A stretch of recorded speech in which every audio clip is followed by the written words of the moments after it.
See, solution is very easy. First, we shall go with writing the heading. They asked us to prepare comparative balance sheet, right? I'll go with mentioning the same. Comparative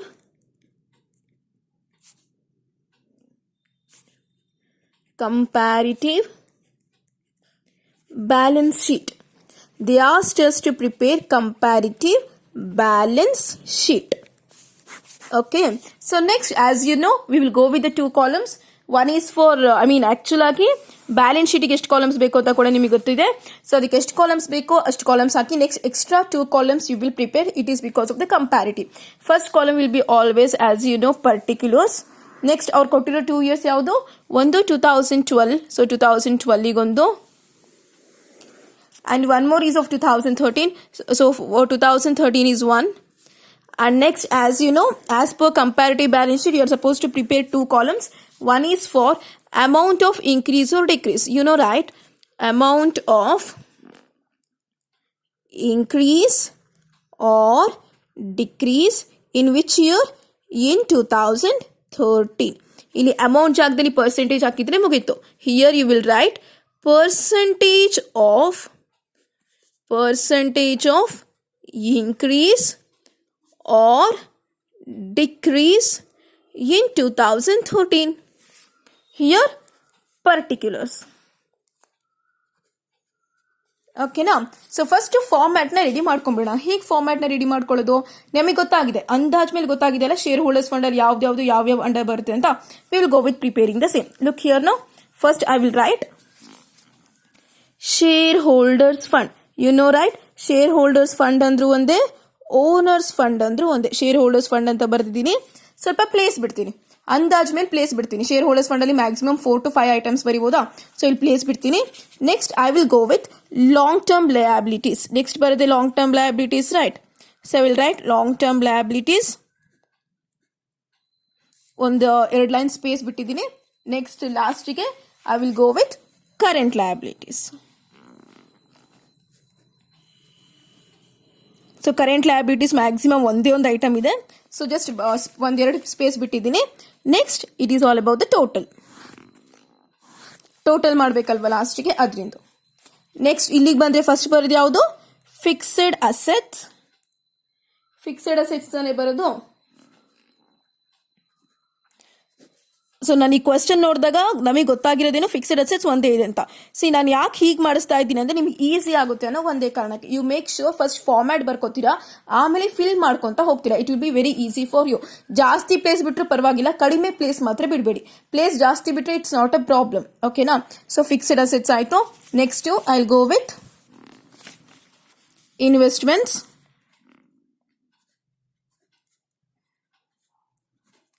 and the last is current asset. As usual, total.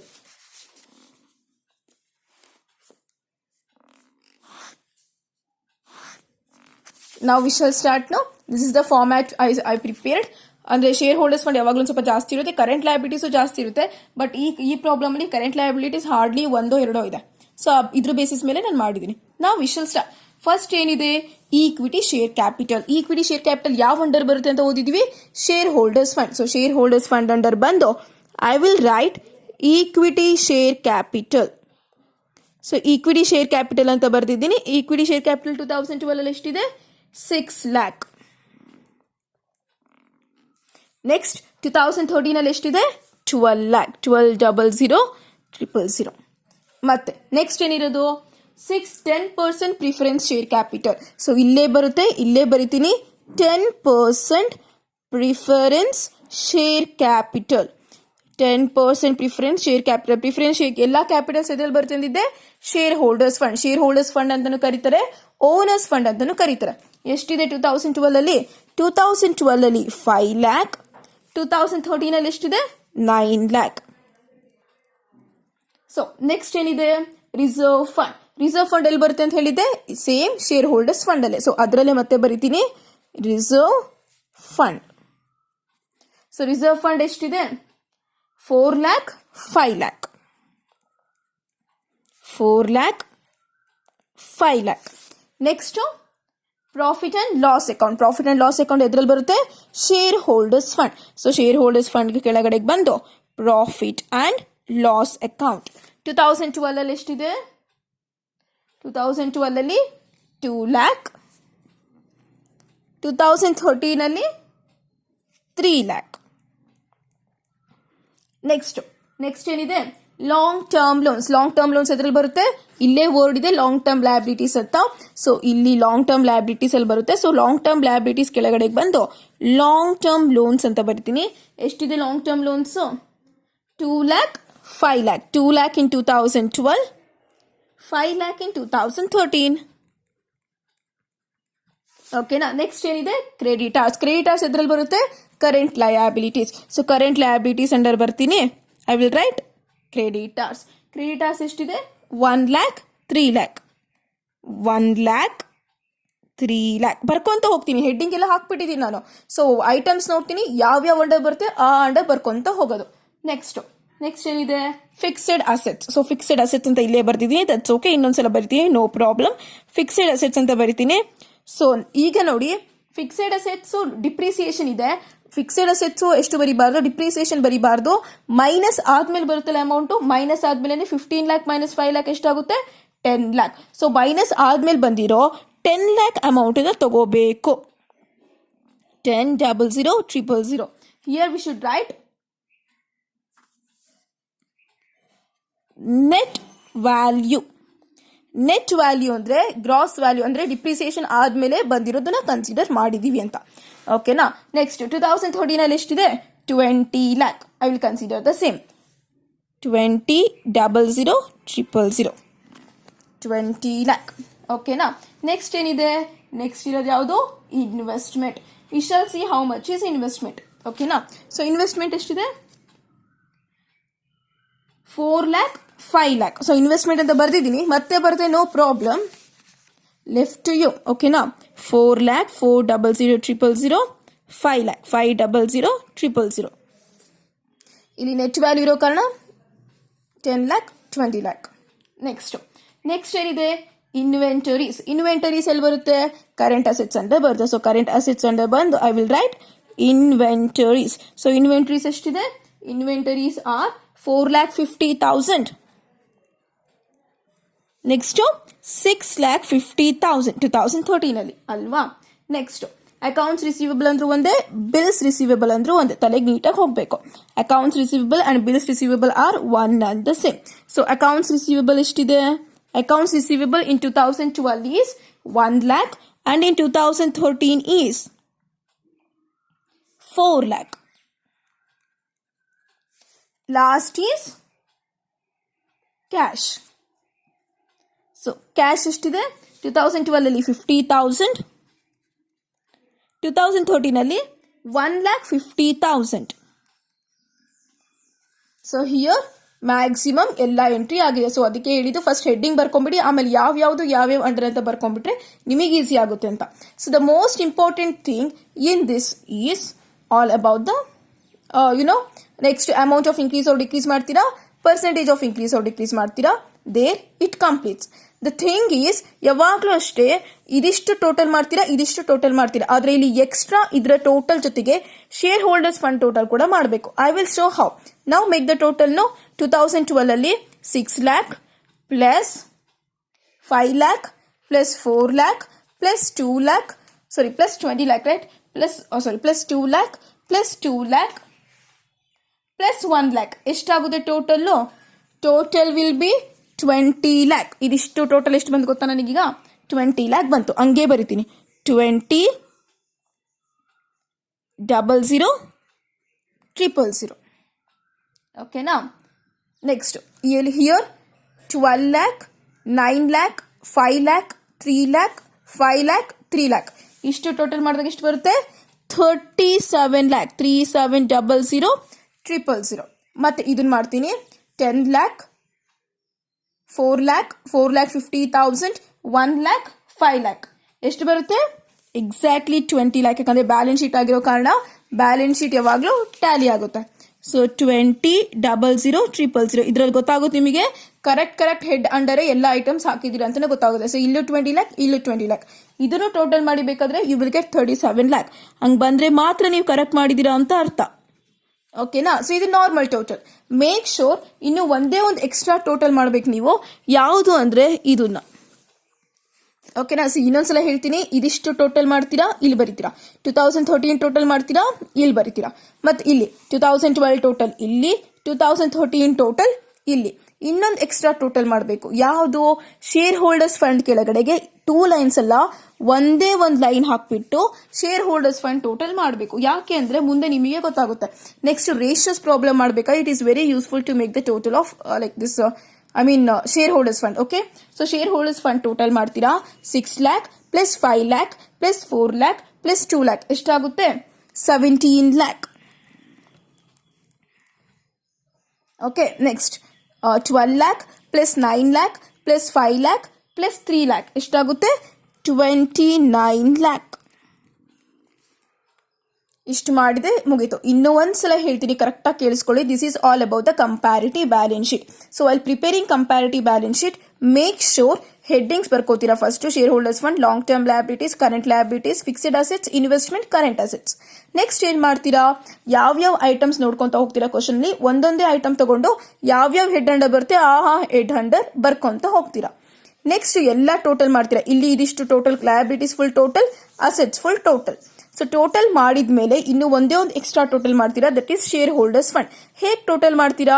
ಒಂದೇ ಒಂದು line extra ಹಾಕ್ಬಿಟ್ಟು total ಮಾಡ್ತೀರಾ. Next is similar as amount of increase or decrease ಮಾಡಬೇಕು. ಹೇಗೆ ಮಾಡ್ತೀರಾ? ಇದು minus ಇದು, not this one and this one. Okay, second year minus first year, first year minus second year ಮಾಡಬಾರ್ದು. 12 lakh minus 6 lakh, 6 lakh. 9 lakh minus 5 lakh, 4 lakh. ಮತ್ತೆ 5 lakh minus 4 lakh, 1 lakh. 3 lakh minus 2 lakh, 1 lakh. 29 lakh minus 17 lakh, 12 lakh. ಗೊತ್ತಾಗುತ್ತಲ್ಲ? ಎಲ್ಲದೂ ಹಾಗೆ ಮಾಡ್ತೀರಾ. ಇದು minus ಇದು, ಇದು minus ಇದು, ಇದು ಮೈನಸ್ ಇದು. So once again I'll say, second year minus first year ಮಾಡಬೇಕು, first year minus second year ಮಾಡಬಾರ್ದು. ಸೊ 5 lakh ಮೈನಸ್ 2 lakh ಎಷ್ಟಾಗುತ್ತೆ? 5 lakh minus 2 lakh is 3 lakh. Next 3 lakh minus 1 lakh, 2 lakh. 37 lakh minus 20 lakh ಎಷ್ಟಾಗುತ್ತೆ? 17 lakh. Next 20 lakh minus 10 lakh, 10 lakh, isn't it? ಮತ್ತೆ 5 lakh minus 4 lakh, 1 lakh. 6 lakh 50,000 minus 4 lakh 50,000 works out to be 2 lakhs, right? Last 4 lakh minus 1 lakh is 3 lakh. 1 lakh 50,000 minus 50,000, 1 lakh. Next 37 lakh minus 20 lakh, 17 lakh. Normal balance sheet prepare ಮಾಡ್ತೀರಾ ಅಷ್ಟೇ. ಆಮೇಲೆ amount of increase or decrease comparative income statement ಹೇಗೆ ಮಾಡ್ತಿದ್ರಲ್ಲ ಹಾಗೆ ಮಾಡ್ತೀರಾ. Second year minus first year. ಮತ್ತೆ percentage of increase or decrease ಗೊತ್ತಿದೆ. Answer divided by first year value into 100. ಅದೇ ಮಾಡ್ತೀನಿ ನಾನು. 6 lakh divided by 6 lakh into 100, 100 ಬರುತ್ತೆ. ಮತ್ತೆ 4 lakh divided by 6 lakh into 100, 80. ಮತ್ತೆ 1 lakh divided by 4 lakh into 100, 25.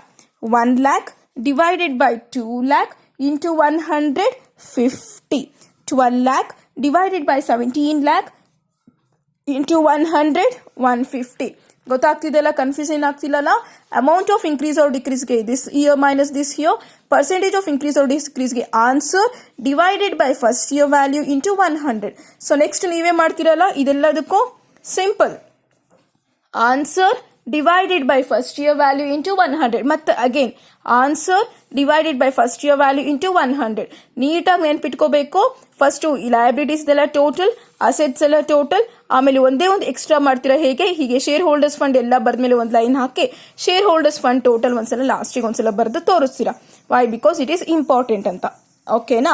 So next amount of increase or ಡಿಕ್ರೀಸ್ಗೆ ಗೊತ್ತು ನಿಮಗೆ, second year value minus first year value ಅದೇ ಮಾಡ್ತೀರಾ. ಪರ್ಸೆಂಟೇಜ್ ಆಫ್ ಇನ್ಕ್ರೀಸ್ ಆರ್ ಡಿಕ್ರೀಸ್ಗೂ ಗೊತ್ತಿದೆ, amount divided by first year value into 100. Next percentage ಮಾಡೋದೆಲ್ಲ ಗೊತ್ತಿದೆ. Hope so you understood. Simple ಇದೆ, very easy problem. First problem ಅಲ್ಲಿ ನಿಮ್ಗೆ ಏನಾದರೂ ಕನ್ಫ್ಯೂಷನ್ ಆಗಿದ್ರೆ ನೆವರ್ ಮೈಂಡ್, ನೆಕ್ಸ್ಟ್ ಪ್ರಾಬ್ಲಮ್ ಮಾಡ್ತಿರಲ್ಲ ನಿಮಗೆ ಈಸಿಯಾಗಿ ಗೊತ್ತಾಗುತ್ತೆ. If so you skipped in any of the items, you got confused regarding where it is supposed to be or where under which head it is supposed to be covered, make sure you go through the previous video. Why? Because it's all about, in that video I made you confirm like which are the items to be covered under particular head. If so you skip that video, no, you wouldn't be able to catch this. It will be very hard for you to make sure that you got this. Okay, so that's why go through the videos and be confirmed with the problems. First head and ಯಾವ items ಬರ್ತದೆ ನೀಟಾಗಿ ತಿಳ್ಕೊಂಡ್ಬಿಟ್ರೆ everything will be easy. Okay, so hope so you understood, and this was all about today's session. In the coming to the tomorrow's, next later videos, I'll once again go through the problems and once again go through the solution. This is only the variety you got in the balance sheet and nothing else you got, as we covered in the comparative income statement, the cost of nothing. Okay, this is only way you got to be covered. Either they prepare the balance sheet and they'll get to you to make comparison, or else like this. This is the only variety. You don't got any other else varieties. Okay, the thing you're supposed to remember is which items to be covered under any of the head. Okay, so this is all about today's class. I think there's no doubt. If so, there's any doubt, I'm very sure you can clarify all those doubts in the coming videos. I mean to say in the later sessions. And this is all about today's. Okay, thank you.